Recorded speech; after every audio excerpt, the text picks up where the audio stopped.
Redditors who joined the military and regretted it. What made you regret it? Been in 12 years now. And I feel like most people regret it. In some form or fashion during their time. That doesn't mean that you regret it all the time. But it certainly has its moments. Even guys with the cool jobs have regrets about things. I fly Apaches for the army. Which is arguably the coolest job out there, but just like any job, shit sucks sometimes. Sexual assault on us Navy ships is constant and is swept under the rug. Reporting assault is drilled in by PowerPoints, but actually reporting can lead to alienation, harassment, or still having to work in close quarters with the person that assaulted you. Males and females. I left after 7 years. The reason I regretted joining is that I never got to use the skills I trained for. It's the main reason I left. I'd see the same people getting cycled back onto deployment and I'd be stuck in a shore office dealing with paperwork at a desk. I didn't sign up to ride a desk. I signed up to be at sea. I was ready and available to go every time. And my name just never came up. But now I'm in a better job making more money with way less bullshit to deal with, so no worries. My buddy has PTSD and is deaf in one ear. He's deaf because that was the radial ear, and the PTSD shows up in fits of anger when his anxiety jumps for no apparent reason. He gets wound up if he feels like he's being attacked, leading to him losing jobs, losing relationships, and alienating friends. My co-workers were assholes that would bully specific troops into being afraid to work. Because would get yelled at if they ever made mistakes. They were apprentices. They'll make mistakes. The shifts were long and irregular. Sometimes I would walk in at 7 in the morning for work. Only to be told, oh, I meant to call you. You're moved to nights. Come back at midnight. People got placed on weekends for 5 or 6 months at a time and only got pulled off so I could due process or deploy. People shame you for using vacation days and often deny you vacation time. It's a shit show. The alienation from civilian society. I'm out now though. I joined the reserves at 17 in Canada. The closest reserve regiment to my home was an infantry regiment. Being a weak, skinny young girl in the early 90s. It wasn't my preference. I wanted to type for my country, but was told it was no issue to transfer to admin from infantry once I was done my GMT, general military training. Which was always the same anyways. So fine. After the GMT course, I was taken into a room by my instructors and course officers and informed I had failed. I could remain in the military and try again. But to take some time to consider it. 3 months. Specifically. On the day I was supposed to come back and let them know what I had decided. The course officer wasn't even there. It was presumed I would quietly duck off.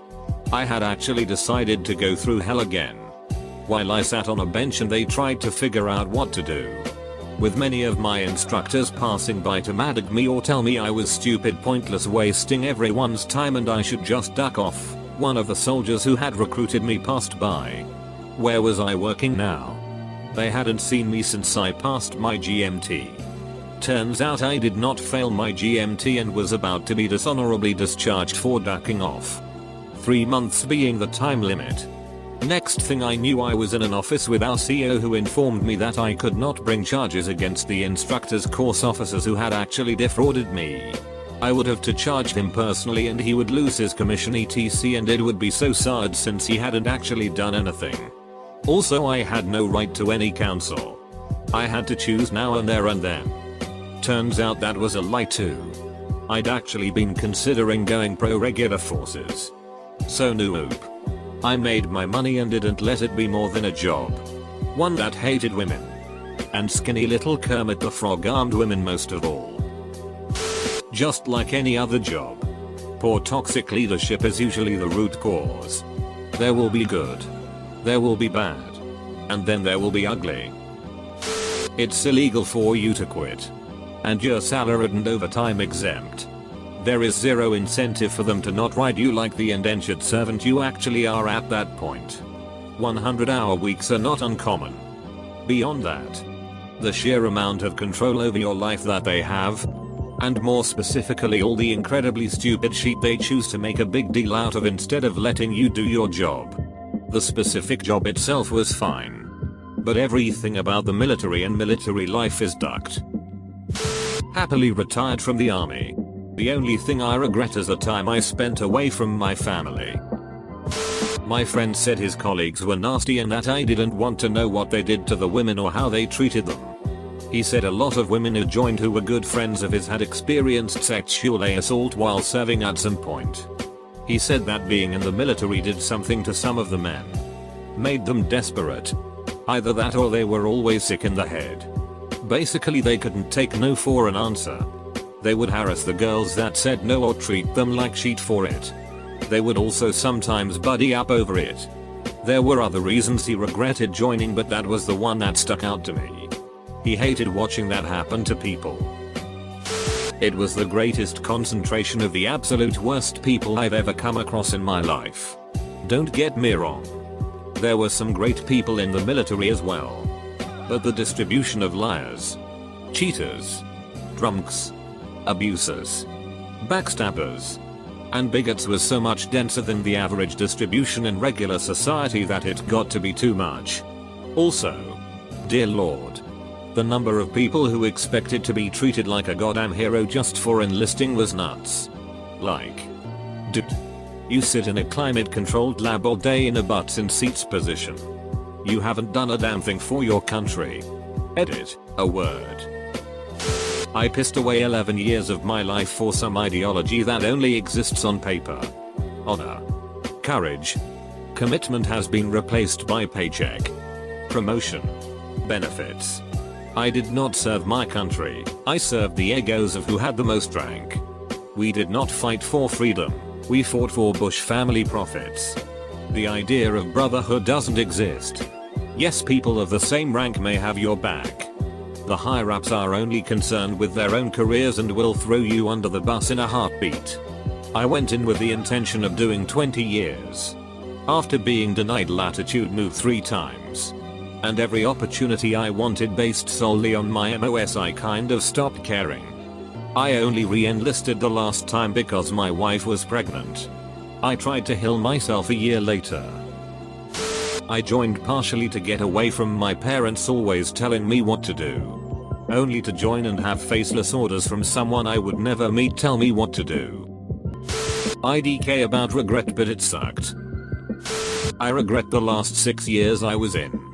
It cost me my marriage, my sanity, health, and all around sucked the joy out of life. The stupid game got really ducking stupid in those last 6 years. Truth is, if I had reclassed to a different MOS, I'm sure I would have been happier and would still be in. But no. I chose to stay in the infantry for 6 more years. Once I got out, I felt 125% better about myself and my life. Edit, I do not regret the first 6 years I did. If you are planning on joining the military, give it serious thought and for the love of God choose an MOS with civilian side applications. If it's what you want to do in the end, do it. I knew a guy who regretted it because he thought that he would somehow still be able to smoke weed every day. Slough off. And if he didn't like it, just quit. But honestly it was the best thing for him. He straightened up, it took a lot of work, and has turned into an amazing, disciplined person. You'd never guess he was what he used to be. I retired 9 years ago as an E7. When I was an E5, I had a troop who was constantly getting in trouble. He was good at his job, but just made bad choices in his off time. He got demoted due to a DUI. I gave him the "you gotta do better while you're in" speech. I figured he'd finish his contract and get out. I just found out he made E9 last year.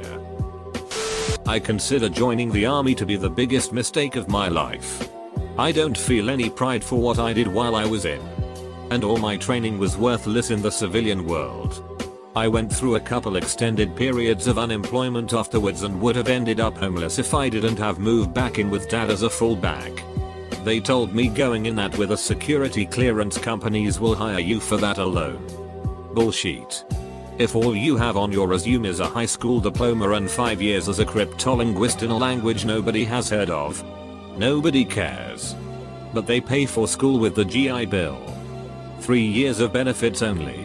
And it didn't cover much more than books. I've read that it's better now. Plus when you're 17 and looking at schools, they care. They offer scholarships and grants. When you're in your mid-20s, they don't. They offer a financial aid form. But you have opportunities to get your degree while still serving. Not if you're doing alternating shift schedules and have no guaranteed time of day off to attend the classes. I still feel like I'm 10 years behind where I should be in my career. I also have had lingering pains from injuries I had while I was in, and tinnitus too. They just get worse over time. If you can go to college, you should probably go. If you've been offered scholarships, definitely go. And if you do join the military, make sure you're going to get training and experience that translates to the civilian world. Not me. But I've got something relevant to share. A friend of mine, 20-ish female, from Facebook went into the military in Australia. She met a guy during training and things seemed to be going well. On the night of their graduation during celebrations at his house, in his room, while he was there, like 5 guys drugged and assaulted her. She remembers starting to sober up, feeling hurt all over, and looking outside to see the sun beginning to rise. So, a lot had happened. None of the men involved were punished. Because she didn't really have any evidence after not reporting it for around 2 months. She also is a bit of a kinkster who would probably do that if they'd asked. And not drugged her, she's pretty into sobriety. Her main grievances was the lack of consent. And the fact they had hurt and bruised her. Plus, they were romantically interested. So she was pissed off that he ducked up what she thought was a good thing. She ended up stabbing her, now, ex-boyfriend. And shouted something like, "Now we're a little closer to being even." UCNT. He went to the hospital. And ended up not reporting it. And being fine. A year later, both of them seem to have recovered quite well. I've seen them in the same room as each other a few times. And the looks they give one another are so unique. Passionate disdain, mixed with an element of closure. Like, you duck and suck. But we're done fighting. Just know that I still think you suck. Moral of the story, if 4 of your friends want to bang your girlfriend, maybe start by talking about it. And not making decisions for them. Because then you'll get stabbed. And rightfully so. Joined. Got married. Had kids. The trap. Afraid to get out because of fear of not being able to provide for my family. Used to the benefits. Healthcare for the family. That's the trap. Long deployments. Typical bullshit of being in the military. Constant fear of getting into trouble. Made it to 20. Retired. I can say the retirement check is nice. But you still need to work to keep things going. Don't fall into the trap. That way you can get out if you want. I am not in this situation. But it has happened to me and I have seen it happen to a lot of others. Bad leadership has an astounding impact on service members. It is not like a civilian job where if you have a bad boss you can quit and go somewhere else. For military that isn't an option. You are stuck with that person and they have the ability to negatively impact every facet of your life. Much more so than a boss in the civilian world.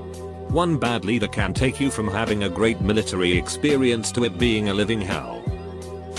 Did I regret it? You bet. Lots of times. Would I do it again? I regret to say, yes. In a heartbeat. I would. I think I am more afraid of who I would be now if I hadn't served than I am sorry to be the shambling ancient wreck I am. Losing people wears on you for a surprisingly long time.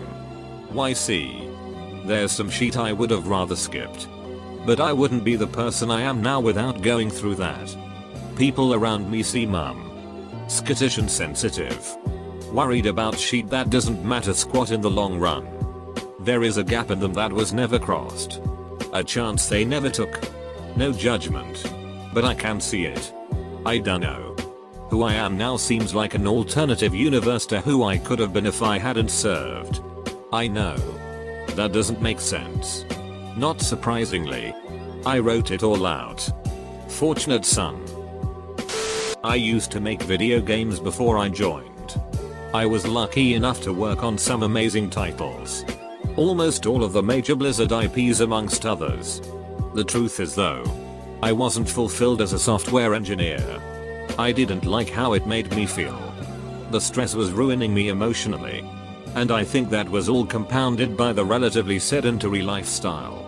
So I stopped making games. Did a bunch of acid and joined up to live a little. Despite what you might think, I am actually really happy with my choice. I love the physicality. I love the people. And truly my work-life balance is way better. But stuff does happen that makes me regret it. Most recently we were on a training mission north of Barstow. Chilling in a desert for a few weeks. Most people, myself included, packed for the heat. But you forget about the cold at nights. So here I am, underdressed, trying to sleep on top of my vehicle with the engine running for warmth. It's 19 degrees outside, with 70-mile-an-hour gusts, and a wind chill taking you well below zero. All I could think was, maybe sitting in an air-conditioned building. Making video games and 4 times as much money wasn't so bad after all. I never expected that my immediate superiors from almost all sides would be emotionally stunted children. I have a great deal of ambivalence about my service. Some days I regretted the toxic shit I put myself through and how helpless I felt trying to get any kind of help for the issues I was having. On the other hand, I made some amazing friends in the Navy. It gave me a huge advantage on my resume. And VA benefits are currently helping me pay rent and are putting me through school. It's tough. A lot of what makes a person's service great or terrible is simple location and circumstance. It's a toss whether you end up at a command with great moral where people have each other's backs.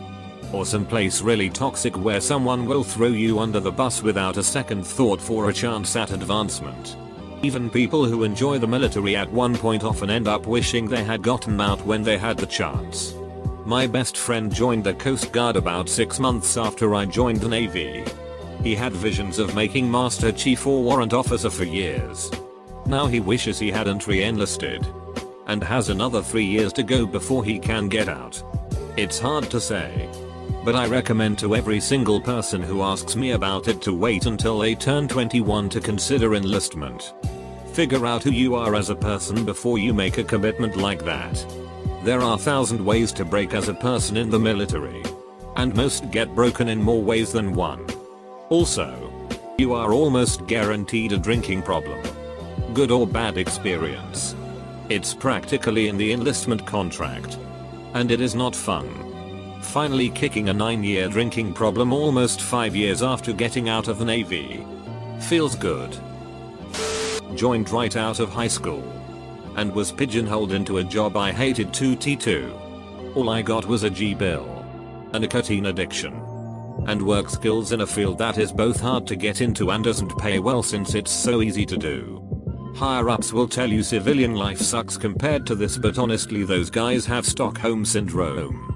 Sure, you don't get a guaranteed housing allowance or free healthcare from your job, but if your boss comes in drunk screaming at everyone, or the good old boy system comes into play at work, or your boss and co-workers screw your career up, unlike the military, you can just leave. I regret it because I wasted a few good years of my life for the government doing work I hated, and when I got out I essentially had to start from scratch. My advice is that unless you know you're getting a job that you know you'll love, really weigh out your options. You're constantly told that hard chargers, go-getters and great workers are awarded. They aren't. They're given more tasks to do, and the people that aren't are instead given easy ones and duck off for the rest of the day. Just this minute I went off on my LPO about this because I was given 86 tag-out requests to complete in 4 weeks. They are all on equipment I had no experience in. The work required to submit a request is a serious process. Ducking even a tiny detail up means a big delay. And I was only able to get through maybe 16 in 2 weeks.